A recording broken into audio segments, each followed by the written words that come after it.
অতঃপর ভারতকেও অসহযোগী দেশগুলোর তালিকায় অন্তর্ভুক্ত করল যুক্তরাষ্ট্রের অভিবাসন ও শুল্ক প্রয়োগ সংস্থা আইসিই। এই তালিকায় ভারত ছাড়াও রয়েছে Bhutan, Cuba, Iran, Pakistan, Russia ও ভেনেজুয়েলা। এটি এমন একটি তালিকা যেখানে উল্লেখিত দেশগুলোর প্রত্যর্পণ প্রক্রিয়ায় যথাযথ সহযোগিতা করে না বলে মনে করেন মার্কিন কর্তৃপক্ষ। আইসিই জানিয়েছে এই দেশগুলো সাক্ষাৎকার গ্রহণ, সময়মতো ভ্রমণ নথি ইস্যু এবং নির্ধারিত ফ্লাইটে তাদের নাগরিকদের ফেরত নিতে প্রয়োজনীয় সহযোগিতা দিতে ব্যর্থ হয়েছে। আইসিইর তালিকা অনুযায়ী যুক্তরাষ্ট্র থেকে 14,50,000 অবৈধ অভিবাসীকে বিতাড়িত করার পরিকল্পনা করা হয়েছে। এর মধ্যে 18,000ই ভারতীয়।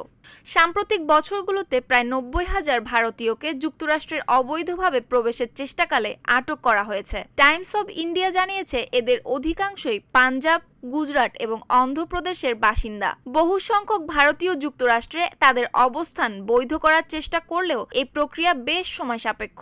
বৈধতার আবেদনে 2-3 বছরও লাগতে পারে। যুক্তরাষ্ট্রে অবৈধ অভিবাসীর সংখ্যায় সবার ওপরে রয়েছে হন্ডুরাস।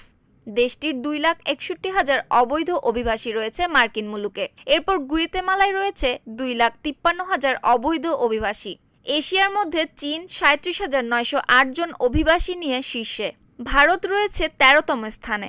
যুক্তরাষ্ট্রের নবনির্বাচিত প্রেসিডেন্ট ডোনাল্ড ট্রাম্প আগামী 1 মাসের মধ্যে দায়িত্ব নিতে যাচ্ছেন। ট্রাম্প তার নির্বাচনী প্রচারণার অভিবাসন নীতি কঠোর করার অঙ্গীকার করেছিলেন। তিনি যুক্তরাষ্ট্রের ইতিহাসে বৃহত্তম প্রত্যর্পণ প্রক্রিয়া পরিচালনার পরিকল্পনা করেছেন। ফলে চূড়ান্ত আদেশপ্রাপ্ত হাজার হাজার ভারতীয় অভিবাসীকে ফেরত পাঠানো হতে পারে। যুক্তরাষ্ট্রের এই পদক্ষেপ মার্কিন ভারত কূটনৈতিক সম্পর্কেও চ্যালেঞ্জ তৈরি করতে পারে বলে মনে করেন বিশেষজ্ঞরা। নিউজ ডেস্ক, সুপ্তি রায়, ভোরের আকাশ।